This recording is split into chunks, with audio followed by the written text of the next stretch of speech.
We all remember when Israel shocked the world with what became known as the Beeper Operation in Lebanon.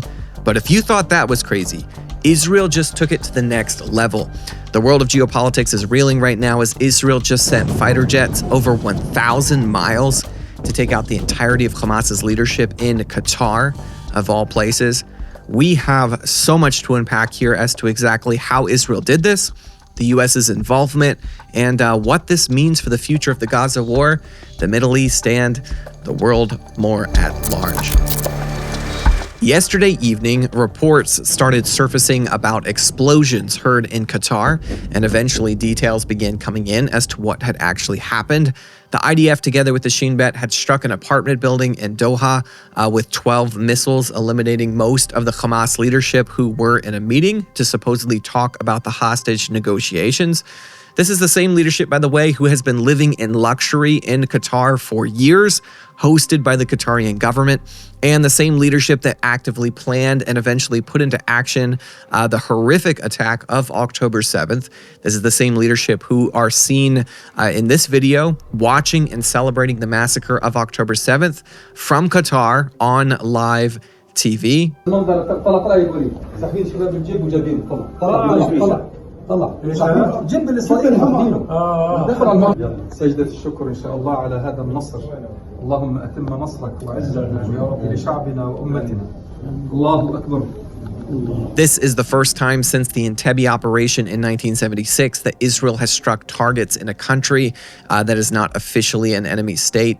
The gathering was believed to include all of the terror group's top leadership outside of Gaza, including the leader of Hamas's Gaza units, Khalil al-Hayya, Zaher Jabarin, who leads Hamas in the West Bank, Mohammed Darwish, and the head of Hamas's Shura Council, Nizar Awadallah. Hamas is desperately grasping at straws, claiming that the strike was not successful and that none of their leadership was actually killed. And while there aren't a lot of details out yet, this is most likely Hamas trying to save face, bluffing. This comes, by the way, after Hamas took responsibility for the tragic shooting attack in Jerusalem the other day that claimed the lives of 6 Israelis and injured at least 20 others. It's also in the wave of a tank bombing attack in Gaza that killed 4 IDF soldiers. People are wondering, of course, how much was the US involved, and did they know beforehand about the strike? So far, it looks like Israel acted pretty independently in this operation. Prime Minister Bibi Netanyahu said shortly afterward that, "On this day, as in previous day, Israel acted wholly independently, and we take full responsibility for this action." Though something to keep in mind is the fact that America does have a military base in Qatar, so it's hard to see Israel doing a strike like this without the blessing of the US government, or at least a tacit approval. We do know that Israel warned America shortly before the strike, but I'm sure there was a lot that went on behind the scenes between the Israeli and US governments in the days or even weeks leading up to the attack. And for context, just a few days ago, Trump posted this to Truth. He said, "Everyone wants the hostages home. Everyone wants this war to end. The Israelis have accepted my terms. It is time for Hamas to accept as well. I have warned Hamas about the consequences of not accepting. This is my last warning. There will not be another." This may have been coincidence for sure, but it could appear like Trump knew about this strike in advance and was giving Hamas a real final warning. Either way, it seems like Israel agreed to take full responsibility to avoid compromising the US's relationship with Qatar and the various business deals that Trump has going with the Qataris, for better or worse for America. That brings us to the question of the day. Was it right for Israel to do this strike on a country they aren't at war with officially? Obviously, Israel is in a fight with Hamas, and Hamas's leadership is, or should I say was, living and operating out of Qatar. But does that really justify Israel doing a strike in Doha? Many believe the Qataris are a neutral party committed to negotiating a peace deal between Israel and Gaza, a positive force in the Middle East. The fact of the matter is, though, that image that Qatar puts forth is a facade. Qatar works overtime to build and promote that image that they are a peaceful middleman between the West and barbaric Arab tribes. They invite world leaders in, put on lavish dinners, donate $400 million airplanes, and give hundreds of millions of dollars to American universities and make huge donations to American political campaigns. But behind the scenes, things are much different. Beneath the smiles and handshakes, there is a lot of evil hiding. Every single month, for example, Qatar makes a cash payment of $30 million to Hamas. They've done this for years. This is cash literally brought in a suitcase, brought over the border from Israel. All of the top Hamas leadership have lived in Doha for years, supported in luxury from the Qatarian government. Qatar has helped Hamas develop and maintain advanced cyber systems for transmitting information, something that massively affected Hamas's ability to keep October 7th a surprise from Israeli intelligence. And the fact that Qatar has done all of this while smiling and pretending to be a righteous player in the Middle East makes it all the more grotesque.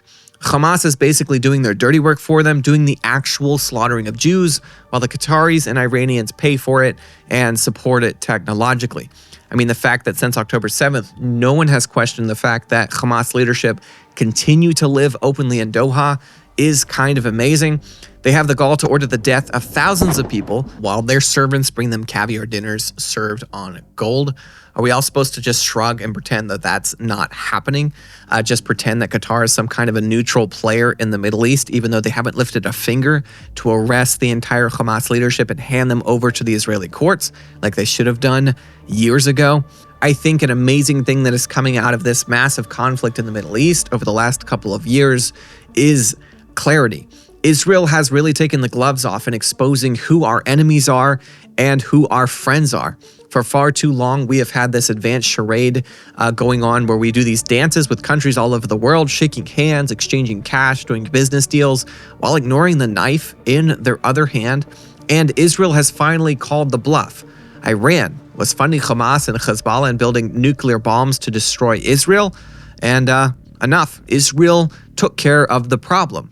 Hezbollah is supporting Hamas with airstrikes, and Israel took care of the problem. Syria's government fell and was being taken over by a, quote, pro-Western group who just happened to be calling for Israel's destruction in Arabic, and Israel destroyed their weapons and took care of the problem. And finally, Hamas's leadership continued to live in Doha, supported by the Qatarian government. Too bad. Israel found them and destroyed them and took care of the problem. And if that makes Qatar angry, so be it. Israel may be a small country, but time and time again, they are proving themselves to be giants on the world stage. That's morally, mentally, and militarily.